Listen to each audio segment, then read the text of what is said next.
Hello everyone and welcome back to episode 10 of our Let's Learn series for Victoria 3, where we're playing as a minor power of Portugal and aiming to take it to a major or even a great power that it once was and rightfully deserves to be. Let's go ahead and unpause at a very slow speed. We've made it to May 1843, having rejigged our government to kicking out landowners and adding Catholic Church and petite bourgeoisie. Then following the political movements, grassroots to be honest, political movements of enacting dedicated police force, which took power away from landowners, and kind of, gave us, a dedicated police force effectively. And then also the land reform we have done is a major change in our society that did make landowners very angry, and they started a civil war. We have defeated them. They are now slowly regaining their political footing, but there will still be some time before they are, back to the political game in earnest. But they have been substantially weakened with the change in those laws, as they did give them, the local police force gave them plus 10% political strength, right? And the tenant farmers used to give them plus 25. So we just reduced their political strength by 35%, regardless of what happened. Other than that, we have built up some construction and some logging camps in Beira. We did the same in our capital state of Extremadura. We also built one paper mill we built ourselves, and the private sector has built another level of paper mills in Beira. All of that was really mostly aimed at kind of developing our economy, yes, and supporting our construction sectors with more wood, as well as our government administration with more paper, but also just to reduce unemployment in Beira, which unfortunately is, and in our capital state now. This is mostly a result of immigration, whereas Beira just had 35,000 unemployed from the beginning of the game. So we're kind of trying to tackle that. I think we've mostly tackled that as much as we can. But we're now switched our focus towards building up our iron mining and tooling industries, which kind of themselves form a little loop, right, as we produce more iron we require tools to produce that iron. We then need, obviously, those tooling workshops here. We will, as we build up our iron industry, and once we build maybe the level 2 here, we will start switching our construction sectors towards iron frame buildings one by one to actually support those industries as well. Other than that, we have researched the pharmaceuticals tech under our society tree, right? That gave us plus 1 max health institutional investment, which we have increased to level 2 now, and we have charitable hospitals running that. And we're researching quinine to reduce that 90% penalty to colonial growth within the states that have malaria. And our current focus is on East and kind of West Africa, colonize that, as all of that land is still up for grabs. So let's go ahead and speed up. We've gone over pretty much all, right? The economy, the building, the wages, the politics, the interest groups, the laws, the institutions. We've gone over all of that in previous episodes. The government formation and legitimacy. We've gone over POPs. We've gone over literacy, tech, migration, right? I think we've gone over all of the major mechanics in the game. We've gone over a little bit of military and navy. Maybe we haven't quite touched that much yet, but from now on, I think we'll just speed up and actually see, how the game plays. Again, I will touch upon the key mechanics as we go along, just a quick refresher. But again, obviously, let me know down in the comments if you want further clarification or you think things work differently. I'm not going to claim I know 100% in the game. The wiki for the game has changed, and with patches, and some of it hasn't been updated. I haven't read every single patch note since the game was released. But I do think I have a good grasp of 90% plus of the mechanics, but not necessarily all of them. So let me know if you think differently or if you have any questions down in the comments. Otherwise, I guess we're just waiting for our iron to be built up. Our private sector is building the glassworks. We are otherwise doing very well, right? GDP, growing way slower. Unfortunately, this chart is distorted. Well, we started with like 3.5 million, I think. So we're actually going up. This is this period of a civil war when Beira seceded. And, that state alone is 20% of our GDP. Not sure why this glitch of... We never fell from 6.5 million. I don't know where that came from. Right, it was always about 3.6. We're actually steadily increasing. We started with 0.53. I remember that, right? It's half a pound. So we're almost up 50% in GDP per capita. So we're doing very well. Now let's have a look where, we started number 20 in the world. We're now number 17. Our current prestige is 89. We're still kind of a little bit, some distance away from becoming a major power. And how do we do that? Is by gaining prestige. How do we gain prestige? Well, we need to grow our domestic GDP, and we also need to build up our army and navy. So it's especially our navy, it seems, right? Which all kind of, we will do and we want to do. But before we do that, let's focus on growing our GDP first, since we are under no immediate threat militarily, or militarily. So we will build those up. But in order to support an army and a navy, we need a healthy government budget surplus, and to do that, we need larger GDP, or we need to change our taxation laws. But for now, even if we did have any surplus, we want to direct that towards construction capacity, such that we're adding or even depleting our investment pool slowly, whereas right now we're building it up. We have 1.8 million just sitting there, and it needs to be built. So right now I will focus on building up our construction sector, even if to the extent of depleting some of those gold reserves. Now, what else? I mean, our other goal is to spread our colonies in Eastern Africa. This will speed up by 90% once we research quinine, but that is still 3 years away. And we have started to damage relations with Gaza. All right. And however, that's not really going very well. It's kind of static. Why is that? It's because I think they are improving.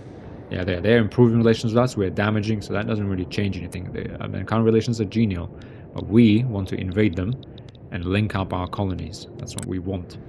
And to that end, why don't we go ahead and go see what can we do about that? Well, we can go diplomatic actions.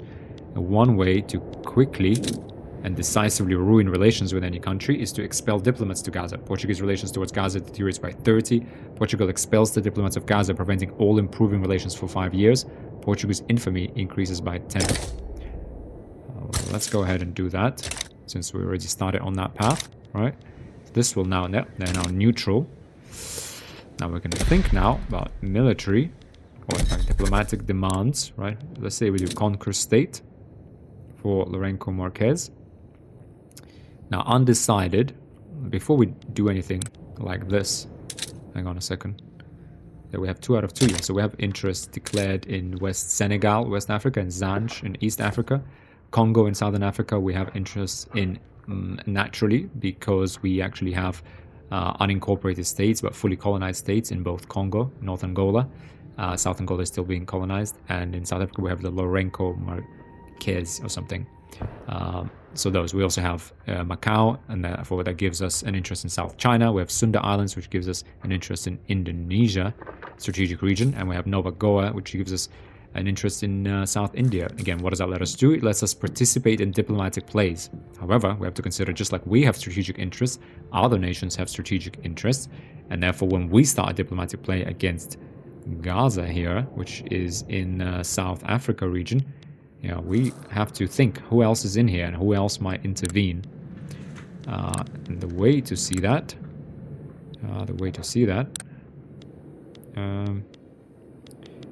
quite interesting. How can we see embargo? Prussia is embargoing Austria, Germany leadership in South Germany. So diplomatic demands. We do conquer state. Let's just see on this tooltip. I guess this is probably the best way. Demand conquer state. If we say Gaza. Well, it's Lourenço Marques that we are demanding the state. Right, there's a nation of Gaza that lives there. Right, so we have 9 battalions. Enemy has 7 plus 10 of conscripts. Right, so battalions can come from 2 forces. One could be standing army, and one is conscripts. Conscripts you don't spend anything to maintain them, so you just raise them when war starts up. They take longer to mobilize, much longer than a professional army, and they also don't carry any experience with them. Right, now undecided, we have Great Britain, France, and a bunch of others. Great Britain will hopefully side with us, so let's go ahead and pause. We have intensive agriculture unlocked. Unlocks fertilizer plants and allows explosives factory. So this is quite good. So fertilizer plants, explosive factories. It also unlocks soil enriching farming for all these farms. And it unlocks increased wool gathering for livestock ranchers. So we'll have a look at, we'll have a think about these production methods in a second. Let's go ahead and say okay. Yeah, so here we have to be worried about France, I guess. Great Britain should hopefully support us. So let's just think, can we actually defeat these guys? Right, so that we don't fall flat on our face. So what do they have? 7 battalions and 10 conscripts for the total number of Gazan battalions, and their technological sophistication results in an army power projection of 67. Whereas our 9 battalions. Interesting. Why is it 9? Well, we had 10 before the Civil War, and we built 1 more barracks. 9. That's interesting. Why is it 9? Very interesting. So we have 3 barracks here. We still have 2 barracks in Beira, which we now took over at 2, 2, 2. So that's 3. You know, that's 7 by itself. Right. Why do we have 9? I was expecting us to have 11, if I'm really honest. Do we have any barracks here? Yeah, we have 2 more. And we have 2 more. That's 4. Yeah, that was 7. That's 11. Very interesting. Okay. Portuguese army. Demobilized. Recruit line infantry. Barracks in North Angola, unincorporated. Well, sure, but we still get armies from there, don't we? Yes, we do. Okay, provides... Interesting, we have 2 levels of barracks in Beira. But they're not providing us... Yeah, these are the slackers that are not providing us any troops. Why is that? Building is fully employed. Okay. Is this a bug? Very well could be, actually. Line infantry. Mobile artillery. Very interesting.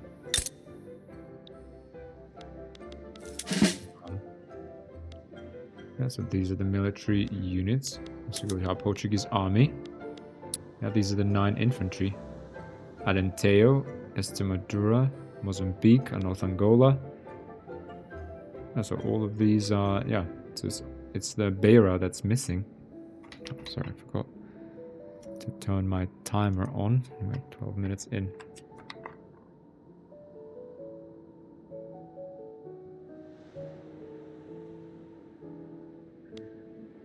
Well, I don't know. I think this is bugged, if I'm honest. It seems like if we, regain control of a state that was in a civil war, is it possible?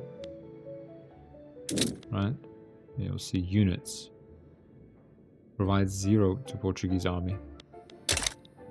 That's very interesting. I mean, I don't mind kind of removing these. HQ mobilize 0 out of 0, 0 battalions. But, I mean, we are spending money on this.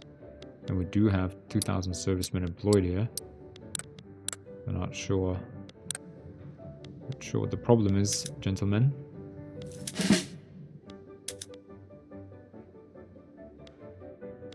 Very interesting. We could build like 1 more that kind of activate them, maybe spring them into action. That possible. It's just buildings, so let's just move up these barracks up here. Maybe that will actually kind of activate them. Crystal glass is spreading in our production methods. Okay, let's have a look. Maybe that activates, and maybe we can actually invade Gaza then. With that extra, yeah, I wanna fix that up now. What we had, we're almost done building our iron mines. However, what will happen here is that iron mines will not be very profitable when these things get built. All right, why is that? Well, that is because let's just wait another week. That's because it will double our supply of iron, right? But there's no demand, right? Let's say 3 weeks. We can go ahead. In order to provide demand, we'll go with this 1 construction sector and switch it to iron frame buildings here. Boom, right? And let's see, right? Immediately, we're going to say, look, there is not enough iron. There's not enough tools. Now, we will hopefully provide enough iron now here, which will make these very profitable. There we go, that's sorted. Now, We do not have enough tools, however. Right, tools are now very expensive. We could prioritize our tools workshop, building materials. Well, that will be after our barracks. And we don't necessarily want to kind of start importing things. Yeah. Not a big fan of importing, but this will provide a shortage. Actually, yeah, I kind of miscalculated that, for example, and I forgot that it will actually require tools as well as iron. You see now we're running a pretty massive deficit for not a lot of gain, right? We just gained 3 extra construction, right? But we urgently need more tools. I'm going to build these barracks here. Iron mine is fully employed and very much profitable, right? But they are all missing tools. So let's go ahead.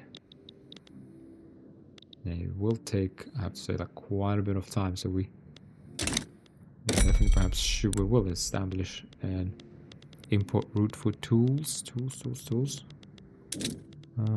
Just to fix this temporarily. So British market, that doesn't require any bureaucracy. Let's go ahead and import some tools. That will sort us out for now. Or should do. Okay, landowners' noble privilege is deactivated, so they're no longer quite angry with us. The approval has gone up slowly, as you know, the shock of the anger at switching from tenant farms to homesteadings has decreased. Right? And fundamentally, landowners do agree with pretty much every single law we have.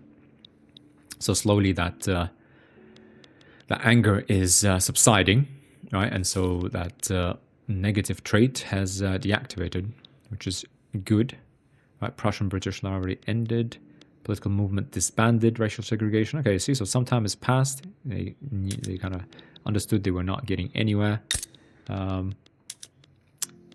that's fine, and it's just disbanded. So stop making those radicals. Hopefully, over time, these will kind of dissipate, and they do actually change. So as our population, the game does actually simulate, which pops are kind of dying and growing slowly. So it's not just this 6.68 million that's constantly increasing as a number.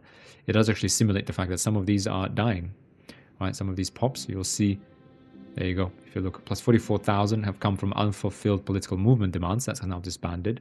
And this is since 18th of May. So in the last year, we've gotten plus 79,000. Half of that is from unfulfilled political movement demands. That movement demand has now gone away.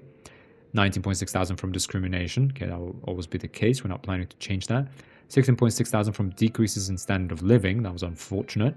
That's maybe people immigrating, migrating and becoming, resulting in them becoming unemployed, unfortunately.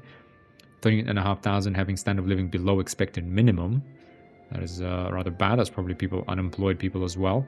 But 15,000 decrease from pops dying, events, and other reasons. And that applies to loyalists too, right? So we're gaining some, mostly from standard of living increases, but some of them are dying. About 15,000 pops a year are dying.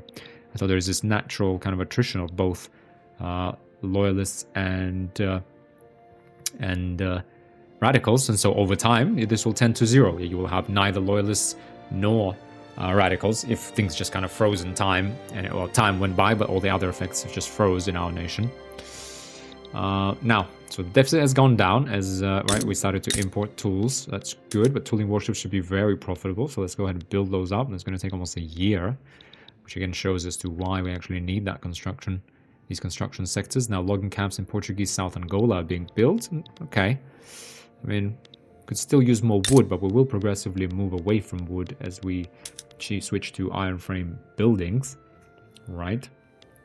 Iron. We need more iron for sure. But at least, we have our construction strategy sort of set, right? So we'll build a tooling workshop, and then we'll just build more iron. Really, right? Coal also requires tools.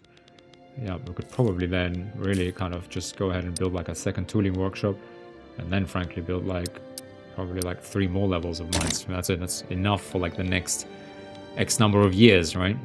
It creates profitable buildings. It will, raise our GDP and get our country ready for further industrialization. We can just put that in there and kind of forget about it, right? And we can just keep an eye out on what the private sector has, is building. But otherwise focus on our geopolitical goals. And yeah, so where were we with Gaza? Okay, so we've built that barracks. Let's see if that kind of sorted the game out a little bit. Maybe has it? Yeah, there you are. There you are. So we only built 1, but we now have 12. Yeah, that seems like a bug to me. Hopefully that gets fixed. So you see, so after we've taken over Beira, when the civil war started, you will recall they had 2 battalions here. I think they actually built one because they had 3 battalions. They must have conscripted 1 battalion. Yeah, that must have been it, because we do have some conscription capacity now. If we look, yeah, I guess before we start that war, well, actually, sorry, I'm just trying to make sure. So we do have conscription centers. Let's do, frankly, the following. It's fine. We'll just do infantry. Yeah, I was thinking maybe we'll build some artillery to show us, but let's just go ahead and try and take over Gaza here. We do have now 12 battalions. All right, let's go ahead and try our hand at actually making some plays, right? Making some real plays. First of all, why don't we change HQ of our armed forces to Zanj, or Southern Africa HQ. Let's change Southern Africa, I guess, since we are going to be attacking these guys. Southern Africa, there we go. Alright, so now we've changed the HQ of our armed forces. We have 12 battalions in the 3rd Portuguese Army. They're now going to sail all the way here. And that will be that. They probably will be disorganized when they come here, but we will reorganize them. We have a decent general here. Let's go ahead and do a diplomatic play. Conquer state. Primary demand. Portugal conquers state of Lourenço Marques. We do have a colony on the shores. We kind of think this naturally belongs to us. Involve countries in potential diplomatic play. Our side, 12 battalions. Enemy side, 7 plus 10 of conscripts, of 17. But they're probably irregular infantry, and so, given our higher tech level, we should be able to defeat them. Undecided will be Great Britain.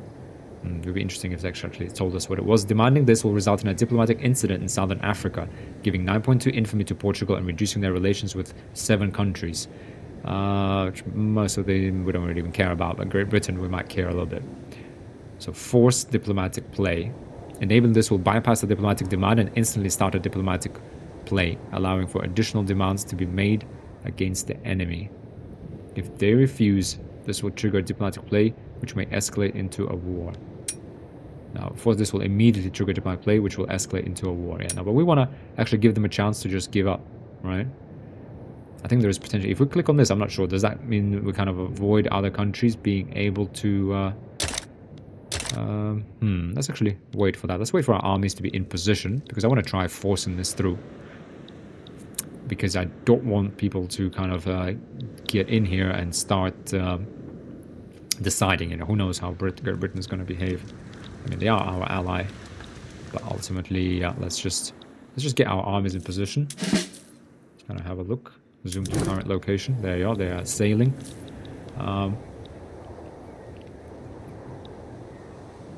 Sailing to Gaza here.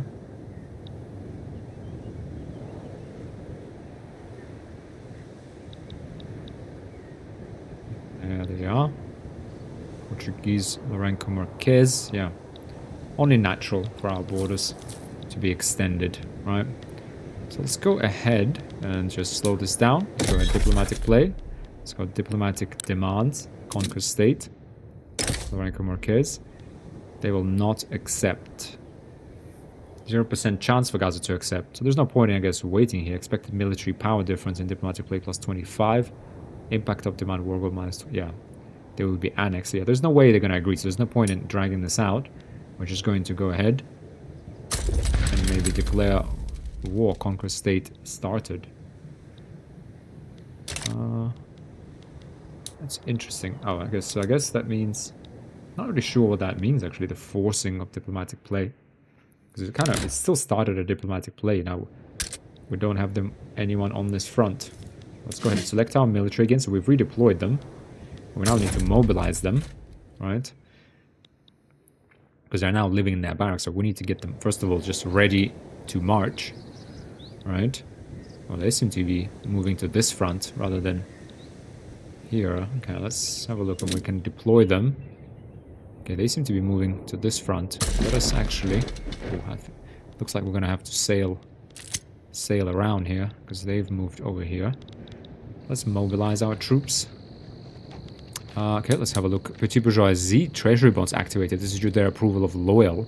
Minus 20% loan interest rate. That's actually pretty good, although we still don't plan on borrowing money, but we might have to. In fact, right? So that's a good bonus to sort of have.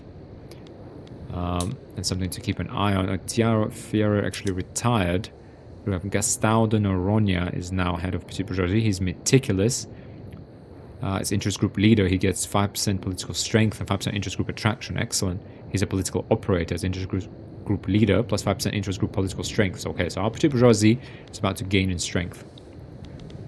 Okay, and we'll revisit that. Let's just see our army. First of all, we mobilized it. Second of all, we redeployed it to this front where the enemy has deployed. All right. We are going to go to military and designate a strategic objective. All right, this is the strategic objective.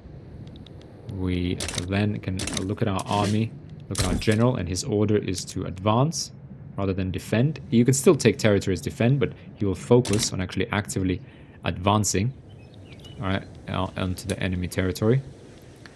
Have a look. We can back down and quit the diplomatic play again.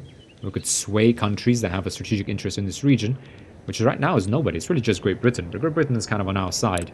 So we have a free hand. As long as our military is strong enough, we could go ahead and, actually go ahead and invade quite a lot of things here. That's something for us to think about. While no one else has established a foothold here, or established a strategic interest from the other major powers, this is up for grabs. And while we have good relations with Britain.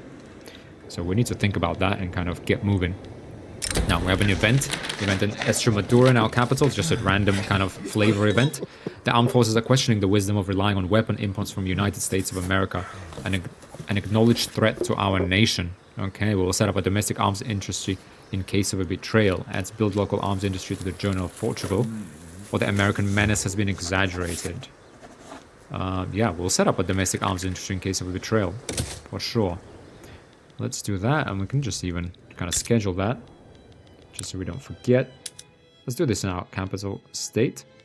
Alright, because our arms industry, there it is. It will take iron and hardwood and produce small arms. Well, we could actually, let's build it in Alentejo so that we have local iron.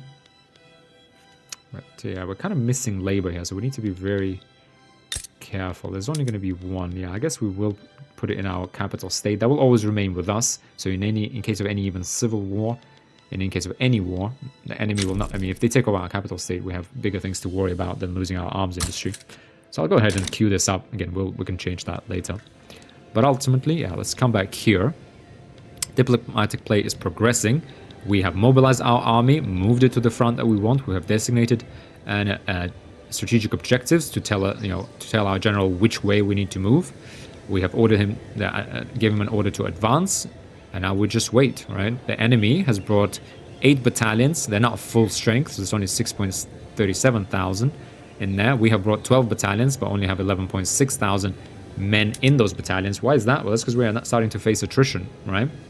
We have already lost before the war even began. We already incurred casualties here of 300 men. Now these are getting replaced. How are they getting replaced, you might ask? Well, if we look at any barracks, right, we'll see there's a training rate here, plus 30 training rate. So we're training 30 soldiers a day. As we unlock techs and we move up these production method within the barracks, which mostly basically says that, look, right now we have 30 officers per 970 servicemen. We increase the ratio at most to 25% officers under the most modern mobile warfare tactics. And more officers really means more men trained and therefore more men replaced when we take casualties, or replaced faster. Right now, we're just kind of sitting here waiting for the diplomatic play to finish, give a chance for other nations with a strategic interest in the region to declare or to be swayed to one or the other side. Otherwise, it's fairly straightforward, right? Everything's clear. Let's go ahead and speed up. And we can see, so yeah, we could have done that first, second stage. They can still back down. We can still back down and just, but that would mean, you know, we would not go back to status quo, right? It's not going to be white peace. If we back down now, we're going to give in to their war goals. Right now, where the initiator, they feel uncertain, right? You can kind of get an estimation of how they feel. There you go. War with Gaza has broken out. The conquer state play in southern Africa has resulted in a war between you and Gaza. No one else declared for anyone, so we go to arms. And there we are. An active battle is already happening. Let's have a look. Right, we're doing careful maneuver. The commander's slow, deliberate approach is manifest in the strategy adopted in this battle. You know, 10%. Oh, and now we're in pursuit because we are obviously overrunning their position. Boom. That's it. We've won. We've occupied 25%. Now, someone actually asked me in a previous Let's Play series as to, and I think this for some reason changed, maybe because I got the new PC. But so one way, the way this gets colored in by default is through this, like your flag slowly filling up the territory. But if you actually go to settings, I think maybe it's graphics or game, striped occupation visuals. And you click that, you go okay. To be honest, much better. See now the portion of the state which we occupied. Slightly confusing here that it actually extends from the southern part, not from the part we're actually attacking from. We have now occupied that. Another battle is taking place. Again, the number of battles that you can have at the same time is limited by the number of generals you have commanding the same army. And you can have 2 generals in the same army, right, raising its command limit, but also raising the number of battles it can carry out simultaneously. Right now it's just 1 battle for us and 1 battle for them. Yeah, you can see slowly this sort of estimation of strength. Now we obviously killed some of them. We have lost some troops, but we're killing many more than we're losing. So we now have 11,000 men here, and they only have 1,000. So 9 battalions, right? But they are obviously running out of manpower, right? If you look, we're losing dead, and 20 people dead. They're losing 400. Why? Because our technology level is higher. There you go. It took. Yeah, I mean, we just kind of walked over them, really. That's it. I mean, there's maybe 1 more battle and we're done. And we can have a look at this war. Again, there's a track record of battles. Let's go ahead and slow to a reasonable speed. Improved relations are broken mostly because I think they've reached 50, so that's fine. But you see, the result of all these battles is we're occupying. There you go, 4 battles, and we've occupied the entire state. That's it. We've only won. Right? There's active fronts. There's kind of currently no active fronts because that's it. See, our army is just kind of moving out. I'm not sure where it's moving, but it's moving, I guess, to HQ. Interesting. Where is it moving? HQ, Iberia. I don't really understand why this happens, if I'm really honest. But yeah, let's bring it back to Iberia. That's fine if that's where they want to go, because yeah, that's it. We've won. We've taken over the entire state. What does that mean? Why is the war not over? Well, the war's not over because war exhaustion, war support has not decreased to -100, right? Now we could make peace. We could say conquer Lourenço Marquez here. Propose peace deal. They don't want it, right? No party agrees to this peace deal. So we can set terms to white peace. They don't even want white peace. We could capitulate ourselves. Fine. They don't want to do it. We just need to wait. We need to wait for their war support to come down. It starts at +100 for both of us. Now our war support is coming down as well, but just at a much slower rate, right? Because mainly here, for example, we took some casualties, so obviously some support has worn off, right? Overall, we lost 1.6 thousand men in this, 700 wounded. They will come back to service. It cost us 26.7 thousand to run this war. They have lost 3,000, 4,000 wounded. That's it. That's their army gone. They only paid 4,000 for this war, however. But you'll see their war support is declining drastically in 5 days. So every 5 days they lose 15. Why? Because they have total enemy occupation, -10, -100% enemy controls over war goals. That gives us an extra -1. 7.8 thousand suffered compared to max military size of 9,000. Military has been destroyed. That's another -4 per week. Radicalized population is just -0.02. Yeah, so we can just go ahead and kind of speed this up. Let's just go ahead and see. No, okay. So now that it's less than 0, well, sorry, it's negative war support. They seem to be, amenable to white peace. I'm not really sure where they're playing at. Right. But yeah, they still don't want to give up. But I guess yeah, you'll never give up because this results in their total annexation. So yeah, I would expect them to wait out as long as they can, hoping against hope. But once you do reach minus 100% war support, you will capitulate unequivocally. That applies both to the player and to AI. Like Antonio Maldonado Admiral has died. Oh. Okay, what do we have in our navy now? We don't even have an admiral. Okay. We can have a look. Capitulation. There we are. Okay, pause. The following war goals were enforced on Gaza. Conquer Lorenco Marquez. Excellent. There you go. Now we have a nice and even kind of coastline. And that's good. That means nobody can actually kind of land in here and maybe invade this Gaza and then, you know, start kind of ruining our party here. We do have now access to colonize Matabele tribes in the Zambezi region, but that has severe malaria though, so we're not really going to go there. Transvaal looks interesting, right? That's malaria, and it's got Waterberg coalfield. So what does it have? Wow. Iron and coal galore. So it would be nice to actually take this over, right? So we need to kind of think, let's go ahead and keep the game running at a slow speed, and we'll come back to actually more detailed planning of our colonization efforts. But let's just take a note that our in fact, let's find this, keep it on pause and slow speed. Let's take note of the fact that our private sector is almost done building some cotton plantations in Beira, which will support our textile mills, making fabric much cheaper. Fine. And these are like 600 to construct though. That is a lot. We have a lot of dyes, to be fair, so we could actually produce a lot of clothes ourselves. I mean, it would be nice to actually keep the production method simpler, but build this up in order to employ as much labor. Oh, we're not employed as much as we can. Frankly, let's pause and think about this. Like, we're again getting unemployment in our capital state and in Beira. Why is Beira? I'm not really sure why we keep getting unemployed there. I'm actually really not sure about this. I mean, they've been peasants. Is it people migrating? How they... Or vineyards? Maybe it's... Oh, vineyards have lost jobs. Yeah, because wine is super cheap. And nobody... Yeah, I see at the start of the game, nobody really wants wine. I mean, can we get our wine anywhere? Yeah, nobody. I mean, there's plenty of other people producing it. That's just life then. Okay. Let's think about this textile... building up, you know, a great textile industry in Beira. That is a possibility. Before we do that, though, we got to speed up our construction. We really need to utilize that investment pool, and we can support more ourselves as well. Now, we have built a tooling workshop, it seems. There's one more scheduled, I assume. That is the private sector, and that is not a bad thing. No, actually, there's a banana... No, they keep building these banana plantations here. Jesus, wait. Where were those being built? In Extremadura. Jesus, this obsession with fruits. Okay, so we have one. Why do we have... Oh yeah, like I think we have another one scheduled from our public construction sector for later. Fine. We are building up iron mines. Right, we are actually... Yeah, we should have just built a level here. That's fine. So iron will come down in price a little bit. Yeah, we should be hiring in our tools workshop. Let's go ahead and speed 3. Right.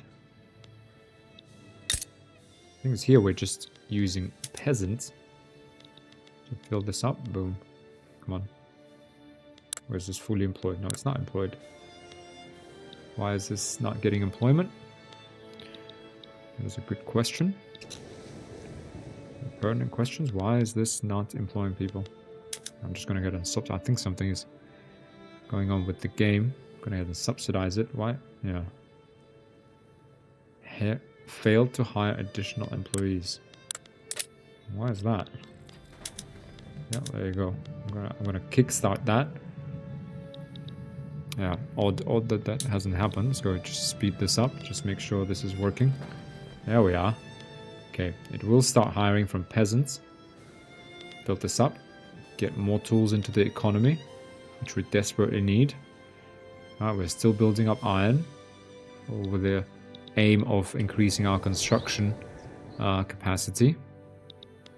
Yeah, come on, guys. Yeah, there we are. Yeah, okay. It's hiring. It's hiring. I don't know what was happening there. But we still need more iron, right? So if we look at our construction sector, it's kind of costing us right now. Yeah, iron is expensive. So we can't afford to move any other of our construction sectors to iron frame buildings before we build, you know, at least like 2 levels of iron mines. Because each one is now only producing 40. So producing 20. Yeah, so we need at least 2, maybe 3 more. So we'll look at buildings, look at our government construction. Yeah, 3 levels, that would be good. Then we build a tooling workshop, we think. Questionable. Wait, well, how's this? Where did this come from? Furniture manufacturers in... Oh, in Luerca Marquez. I mean, these are like almost done. So, I mean, I guess we might as well finish them next time. And then we'll continue with iron, I guess. Papal Tusk, sort of rivalry, sort of things going on. Doesn't really matter. We're going to stay the course and continue with building up iron mines here in order to increase our construction capacity. Other...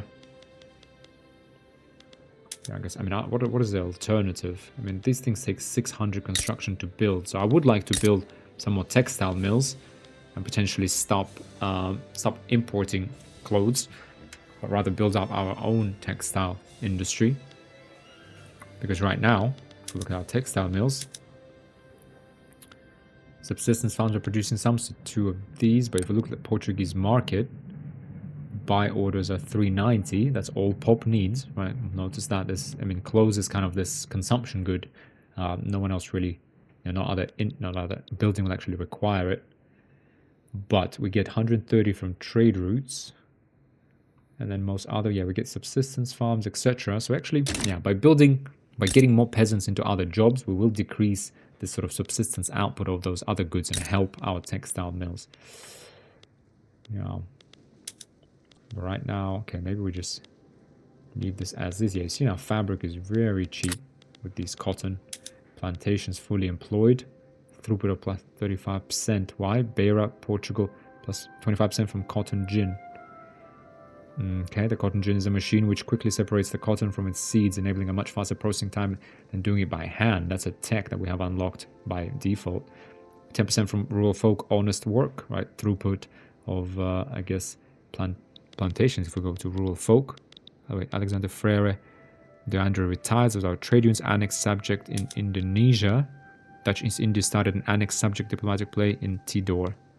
Okay, now war goal added. War goal has been added for Tidor. Okay, so the Netherlands is kind of expanding in Southeast Asia.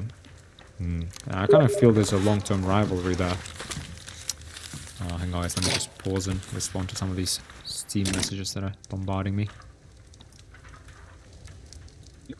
Back with you. Yeah, I kind of feel we might have a rivalry with the Netherlands in the longer term. But for now, yeah, I think we stay the course with the iron mines because we really want to get that construction capacity up as early in the game as possible. Yeah, so construction capacity is up. Pop growth rate is doing fine. Have we actually finished incorporating these states? Yes, we have. So these are now fully incorporated. Population is growing there. Okay, things are happening, and that's all good. Let's have a look and plan out then. Oh, when that quinine can't come fast enough. When it does come, though, what is the next thing we should do? Like next year, we have banking spreading. Actually, sorry, excuse me. Actually, one thing that I promised we're going to look at, but we haven't. So we had intensive agriculture unlocked, and that allows us in our livestock ranches to switch from sheep ranches to increased wool gathering. That provides even more fabric to our market, which is already cheap because we built those cotton, well, the private sector built those cotton plantations, but it will give us some fertilizer. If we had fertilizer, we could produce more wheat. Right, so we could actually do livestock ranches. I mean, it will take more grain, support our grain, so like industries, right? Our obligation expired. Obligation to owe to Spain expired. Excellent. So we're 10 years into the game now, guys. But we have, yeah, we're supporting our grain industry this way, so because we are using grain to feed these increased wool gathering, increased like sheep's on our farms. We're obviously depressing the price of fabric even more. Meat we're producing more of, which is already kind of just below base price. And we're producing fertilizer that's right now very cheap. But we'd actually go to our grains and go with soil enriched farming, boom, produce a lot more grain, but actually use that fertilizer. I mean, net, we actually should have taken note. Has that helped our livestock ranchers or not? But there's that little loop from intensive agriculture, right? So you can now produce fertilizers in livestock ranches and use some of that fertilizer in the wheat farms. Again, these banana plantations, Jesus, what is it? This obsession with bananas. Oh my god, wheat, really? In Beira, fine. At least we're building in Beira, so therefore employing people. Food is fine. Livestock ranches here. Again. So I say 265. If we do this, it says substitution. Actually, it says like there is a net decrease in profitability. Let's have a look. We're doing 265. Produce this. Now we're actually more profitable because we now produce more goods, even if it is at a lower price. But let's go ahead into these wheat farms and switch to soil enriched farming. Actually take that fertilizer now. So we produce more grain. Well, then that grain, gets consumed in livestock ranches, which then produce fertilizer, and that fertilizer gets consumed by our grain farms. Overall, actually not much changed, but fine. But at least there's like more things being produced. So actually, no, profitability is going up, so that's good. Yeah, so with time, it's probably a good thing overall. Yeah, fabric though is now super cheap for us, super cheap. So yeah, it would be very nice to build these clothes. Yeah, I mean, we should kind of not forget. I'm going to just schedule it, maybe even like a couple for later down the line. But that is how we are, January 1846. Yeah, so that's our construction. Now let's have a look actually. What is there to kind of take? What is this Cape Colony? What does that belong to? Diplomacy. Yeah. They are a puppet of Great Britain. Okay, so Great Britain is already kind of established here. Let's have a look. What do we want to take over? Zulu. It's got coal mines, lots of coal. And only kind of light malaria. Basuto, light malaria. It's got coal. What is this? Orange, coal and iron. Lots of it. And goldfields. Ooh, this is what Goldfields is great. Gold is another source of government revenue, right? And it's kind of effectively just free. Like you build up a mine and it yields gold to you. So now playthrough, my first playthrough of Victoria 3 on this channel is Chile. That helped us immensely. So that could propel our growth as an empire, because that would pay for our armies and navies. So could we like get Transvaal, which itself has 100 coal and 60. I mean, this is like infinite supply of coal and iron. So we kind of, this is and it's only low malaria. Is this a centralized state though? Yes, it is. It is a centralized state. Okay, Transvaal, diplomacy, improving relations. I suggest we actually take that over ASAP. This is severe malaria in Zambezi. Moravi we're taking over. Manica will take over. Maseko. What does that have? They just have a little bit of iron. No, but it's really Transvaal we want to take over, and Orange would be nice. Is there gold anywhere else? There's a possibility to actually, also discover gold later on, but there's lead here in Barotse. Lead and coal, we kind of do want that. And if that's probably also has severe malaria. Yeah, that's like it's kind of outside of our reach for sure for the moment. Zanzibar coast. What is that? That's fishing wave. It doesn't really have anything. It's got, a lot of plantations. Iron and coal in Lindy here. Yeah, but we really want like lead. That's what we're missing. We have like sources of sulfur. Yeah, lead here in Bemba, Zambia. Again, severe malaria, however. What about this? Coal. Not much else really in Madagascar. But Transvaal, I feel like we do need to take that over, right? Domestic, what do they have? What do they have in terms of military? Now, we can actually take them over.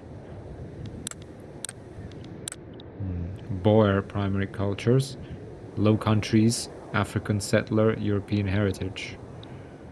Protestants.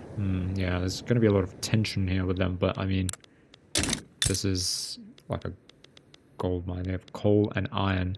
And they're close to Orange. So we will want to take them over, right? Plus 10% coal mining buildings throughput. I mean, this is like a lot of coal, right?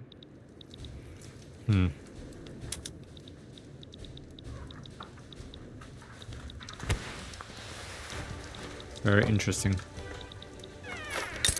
Herrero, that's something. Right, that's something potential here. Wait, hang on, sorry. Let's look at the actual state. Coal. Yeah, okay, coal. Fishing wars, but this is severe malaria. Okay, so we're not gonna get in there, not gonna get in here. Theodore backs down. And that's it. They were just annexed by Dutch East Indies. Yeah, so that's kind of an example of how a diplomatic play doesn't necessarily need to result in a war, because you're kind of threatening war at first. And then you can just give up. Now again, Congo here, province of Yaka. Sorry, Bas Congo is the state. Has good Congolian rainforest. So hardwood output. Yeah, hard to build things here though. Yeah, so this is... It's got these, yeah, the Congo wood. They're all severe malaria though.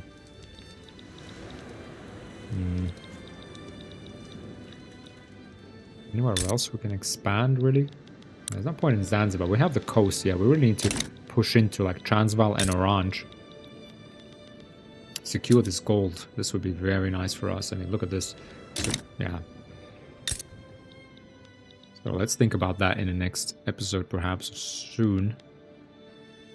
We take over Transvaal. Let's have a look at Lourenço Marques. Do we have any? Yeah, we have a lot of turmoil here. So let's go ahead. In fact, do we have the authority? Decrease the violent suppression. Minus 50% state penalties from turmoil. We're going to get violent suppression here. Use some more authority. So this is turmoil that we've talked about, right? And the dedicated police that we passed and the localized police that we had, right? Because one of the bonuses that institution gives us, right, as we remember, is minus 50% state penalties from turmoil. What is turmoil? States and cultures with turmoil contain radicals that are unhappy with their current circumstances. The amount of turmoil is equal to the fraction of the states or cultures' workforce that are radical. Turmoil can inflict a number of negative local status effects on a state if it gets high enough. Cultural turmoil can impact the whole country in very disruptive ways. Now, naturally, we have turmoil here.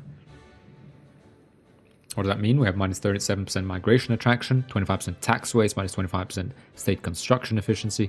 Okay, we're not building anything. We're not taxing this anyway, since this is an unincorporated state. Yeah, and these effects are reduced by 50%. This will, I think, come down over time as the population here of Tonga, Shona, these local, I guess, indigenous people slowly probably gets, well, converted to Catholics. Maybe we settle in here. And actually, no one's really moving here. But yeah, we did just gain 1 million men. Wow. Okay. That's something to think about. Surprised there are, well, there's absolutely no Portuguese. What? So there were no Portuguese now, like Portuguese Lourenço Marques. Interesting. Oh, did they just all disappear? Well, actually interesting though. Portuguese Zambezia also doesn't have any Portuguese settlers. Where are the settlers coming from though? It's a little strange, if I'm honest. I don't know how it's here they are. They are some 5,000 Portuguese people here. Yeah, on the risk, there's 54 Portuguese people here in the million men. Okay, so basically the governor and his entourage. Okay. Now, we're progressing with our construction of iron. We're still running a surplus, interestingly. That's because our GDP is growing as we build these buildings and we're minting more. So if we have a look at our budget, right, we're now minting is actually now higher than our poll taxes. Oh, there we go. More, you see, an extra building built, but application fully employed, right? And that's why we really want that construction sectors built up so that we can keep building ourselves, utilizing this surplus, right? And also our more and more construction to be allocated to the private sector and utilize that pool. Because again, where you have a reinvestment of 7,000 and we're spending 4,300 on new construction, so still a net of 2.67, and we have 2 million sitting there. 2 million, right? Oh, let's go have a look. Oh, look at this. Iron is actually no longer that expensive, so we can go even. Well, yeah. Now that these two constructions are kind of stuck together. If we switch to iron now, I think we'll run into a shortage, to be really honest. Have a look. We're producing, what, 60? Yeah, we probably will be running a shortage.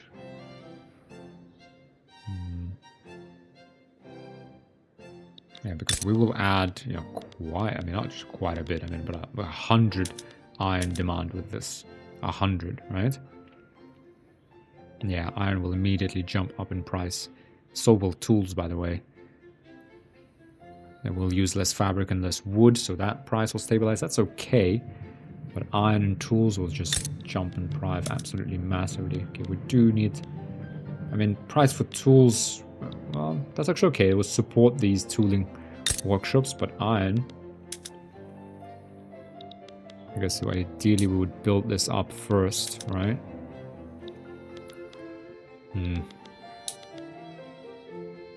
Yeah, well, I'm kind of spending 20 weeks of finishing up these furniture manufacturers, Lorenco Marquez, since it was there.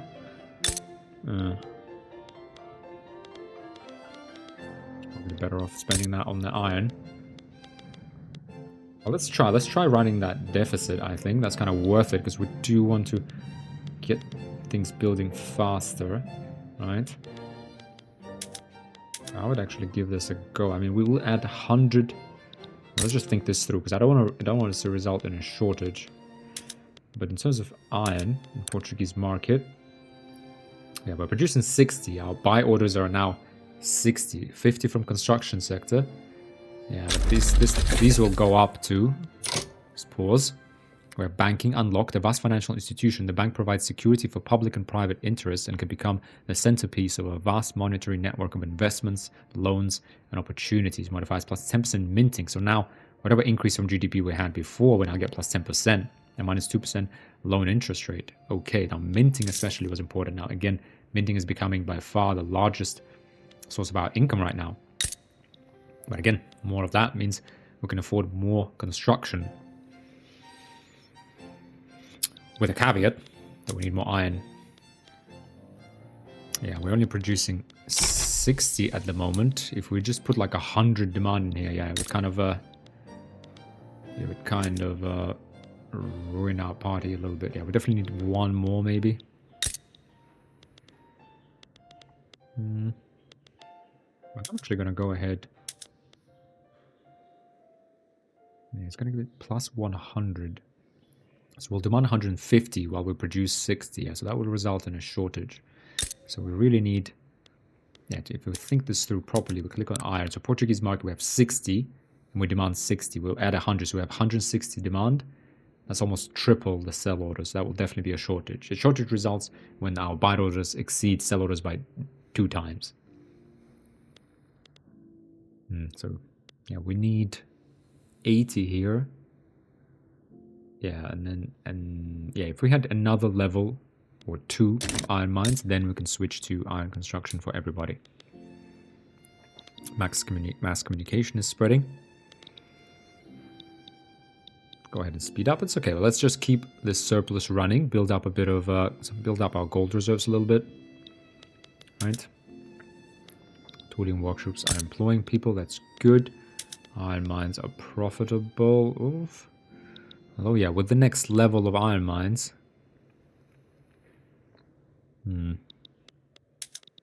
Get this kind of built already.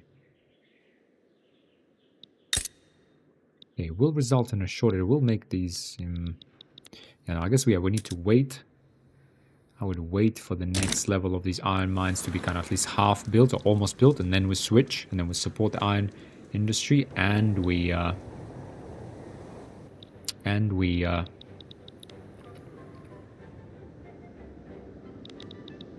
increase the price, and we don't result in a shortage. Yeah, so we need to kind of build half of that. Okay, our private sector is building millet farms in North Angola. Okay, what do those actually produce? They produce wheat, grains. Interesting. Soil enriched farming. Yeah, we don't really want to. I mean, so depressing the price of grain. Actually, Something we'll talk about in the next episode. Let's go ahead and pause here. Is the POPs' income, how it's derived, the wage, incomes, and needs. Yeah, I think it's time we'll talk about that. Because reducing the price of grain, it's not great, but because it makes those buildings less profitable, but it does help POPs who consume a lot of grain. So we'll have a look at our POPs and expenditures next time. But we've come up on the hour, guys, again now. Hope you're enjoying it. Hope you're learning from this. And I hope to see you in the next episode. Again, let me know down in the comments if you have any suggestions. But yeah, otherwise, again, thanks for watching. See you in the next one. Bye.